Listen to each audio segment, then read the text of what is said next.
सभी श्रोताओं का हार्दिक स्वागत है हमारे आज के कार्यक्रम उन्नत किसान में। तो जब विशेषता की बात करते हैं तो हम अपने किसान भाइयों के लिए जब कोई कृषि गोष्ठी होती है उसके बारे में बताते हैं, कहाँ पर कोई सेमिनार हो रहा है उसके बारे में भी विस्तृत जानकारी देते हैं, अगर कोई कार्यशाला कहीं पर आयोजित होती है उसके बारे में भी बताते हैं और उससे उनको जानकारी भी मिलती है, क्योंकि गाओ गीत करो गुणगान, देश के किसानों का हो सम्मान। और इसके बारे में आज एक जो विशेष बात है वो मैं ये बताना चाहूंगी कि 25 जून से लेकर 27 जून तक कृषि एवं किसान कल्याण मंत्रालय, भारत सरकार और कृषि एवं गृह आकाशवाणी महानिदेशालय नई दिल्ली द्वारा आकाशवाणी और दूरदर्शन के कार्यक्रम अधिकारियों का प्रभावी मूल्यांकन एवं क्षमता निर्माण विषय पर एक 3 दिन का जो कार्यशाला है वो आयोजित करी गई है। और यह जो है कार्यशाला वह कित करी गई है इसके बारे में भी हमारे किसान भाई उत्सुक होंगे, तो मैं उन्हें बता दूं कि कुल्लू में इसका आयोजन हुआ है जो हिमाचल प्रदेश में है। और हमारे मन में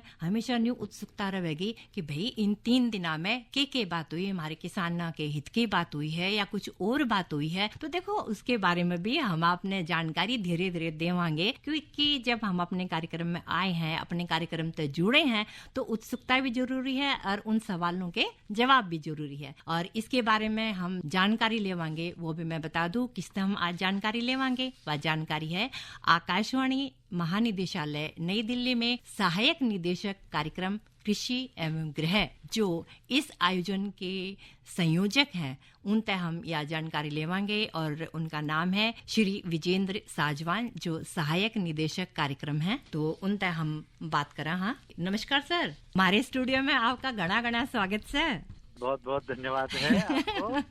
जी, और देखो हम तो बैठे हैं दिल्ली में और आप बैठे हो कुल्लू में, और इतना सफल आयोजन होया से और मतलब इतनी उत्सुकता हो रही है उस बारे में जानने तैया। और सबसे पहले तो देखो मैं आपने बधाई दे दूं, क्योंकि कई बार हम इतने खुश हो जाके बधाई देना भूल जा। बहुत बहुत धन्यवाद है आपका भी, और आपके जितने भी किसान भाई बहन है जिन प्रोग्राम सुन रहे हैं उनका भी बहुत बहुत बधाई, बहुत बहुत धन्यवाद और बहुत शुभकामनाएं। जो ये कार्यशाला आयोजित हुई से इसमें क्या हुआ है ये तो भाई आप बताओगे ना हमारे, उत्सुकता बन गई है ना।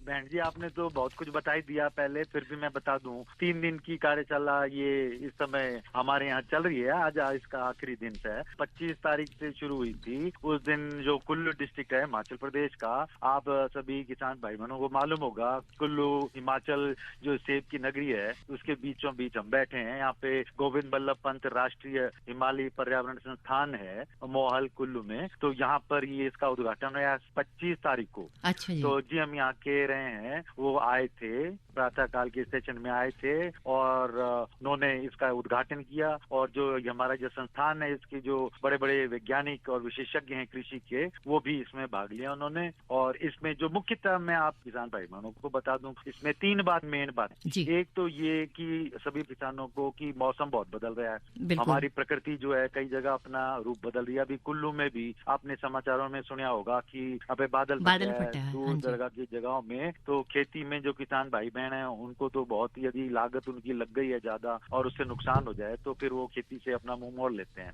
तो इसको लेकर के जो यहाँ के वैज्ञानिक विशेषज्ञ लोग हैं वो भी आए हैं, वो चर्चा कर रहे हैं कि किस तरह से जो ये पर्यावरण में वातावरण में जो बदलाव आ रहा है उसमें किस तरह से हम अपनी खेती को, जो उद्यानिकी है, जो फलों के पेड़ हैं पौधे हैं, जब उनमें फूल आते हैं फल आते हैं वो गिर जाते हैं मौसम में, कभी सर्दी होती है कभी बरसात ज्यादा होती है, बादल फटता है, बाढ़ आती है और फल गिर जाते हैं, उनसे नुकसान होता है। तो कैसी किस्में लगाई जाएं जी, ऐसी पौध लगाई जाए जो कि ये पर्यावरण के अनुकूल हो, जो किसान भाई बहन है उनका नुकसान कम से कम हो। एक तो ये मुद्दा है जी। दूसरा बड़ा मुद्दा जो है, माननीय प्रधानमंत्री जी हमारे बोलते रहे हैं और जो आदरणीय कृषि मंत्री जी ने भी बार बार बोला है कि जो भारत की कृषि की आत्मनिर्भरता देश की आत्मनिर्भरता के लिए बहुत जरूरी है। देश हमारा आत्मनिर्भर तभी होगा जब हमारी कृषि आत्मनिर्भर होगी, और कृषि को आत्मनिर्भर बनने के लिए किसानों को आत्मनिर्भर होना जरूरी है। तो हमारे जो किसान भाई बहन है उनको मालूम होगा कि दलहनी और तिलहनी फसलों में, क्योंकि खेती तो वो करते नहीं है ज्यादा, वो जाते हैं दूसरी फसलों की ओर।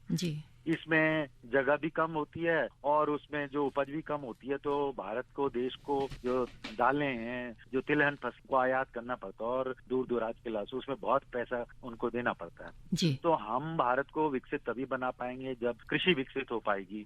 जी और कृषि को विकसित बनाने के लिए सबसे पहले तो ये आयात जो हो रहा है, जो हम खरीद रहे हैं बाहर के दूसरे के देशों से, जी उसको कम करना जरूरी है। तो इसके लिए भारत सरकार की, राज्य सरकारों की बहुत बहुत योजनाएं हैं, जिन योजनाओं का लाभ जो है किसान भाई बहनों को लेना जी चाहिए। तो इसके लिए वो हमारे आकाशवाणी केंद्रों से जुड़े, जहाँ पे भी वो हैं, जहाँ भी कार्यक्रम सुन रहे हैं, कृषि विज्ञान केंद्र है वहाँ जुड़े, जो वहाँ पे राज्य सरकारों की जो कृषि विश्वविद्यालय है वहाँ उनसे जुड़े, और ऑनलाइन माध्यम से भी अब तो हमारे युवा जो किसान हैं वो आगे आए। ऐप चल रहे हैं अभी इस समय, जो हमारी कार्यशाला में जो कार्यक्रम चल रहा है वो डिजिटल एग्रीकल्चर पे चल रहा है। जी तो जो पुरानी पद्धति थी ना, जी उसको हमें बदलना पड़ेगा। नई टेक्नोलॉजी आ रही है, उसको लेना पड़ेगा, क्योंकि मौसम बदल रहा है, हमारी जो जमीन है वो कम हो रही है खेती की, जी और हमारे युवा भी दूर भाग रहे हैं, उनको भी लाना पड़ेगा। तो जी टेक्नोलॉजी जो है उसको लेकर के ही हम अपनी पैदावार को बढ़ा सकते हैं, और आने वाली जो जनसंख्या की चुनौती होगी देश की खाद्य सुरक्षा को मजबूत करने की, वो हमारे किसान भाई बहनों के कंधों पर है।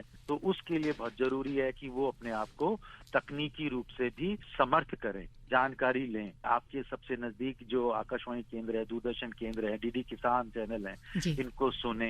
इनमें जो आधुनिकतम जानकारी दी जाती है, जो अभी माननीय कृषि मंत्री जी ने एक नया अभियान चलाया था, जी विकसित कृषि संकल्प अभियान, जी वो भी हमारे आकाशवाणी केंद्रों ने, दूरदर्शन केंद्रों ने किया। बहुत सारे किसान उसमें जुड़े, जी तो उससे कृषि को विकसित बनाने में, देश को विकसित बनाने में बड़ी मदद हुई। जी जी तो ये 3 मुख्य बिंदु हैं। मैं सभी आपके किसान भाई बहनों से ये निवेदन करना चाहूंगा कि एक तो तकनीकों को अपनाएं, जी उसकी जानकारी जुटाएं, जी और आधुनिक कृषि पद्धतियों से, आधुनिक जो बीज आए हैं, ऐसी वैरायटी के सेब के, हमने यहाँ बगीचों में जब गए तो हमने देखा कि वहाँ छोटे छोटे पेड़ हैं और उसमें लबालब उन्होंने सेब उसमें उत्पादन किया हुआ है। किसान भाई बहनों को बताइए कि वो आधुनिक कृषि अपनाएं, जी तभी कुछ अपना भी भला होगा और देश का भी भला। जी श्री विजेंद्र साजवन जी, आपने इतनी बढ़िया जानकारी हमारे श्रोताओं तक हमारे ते दी, आपका घना घना धन्यवाद। आपका भी बहुत बहुत बहन जी धन्यवाद, बहुत बहुत शुभकामनाएं।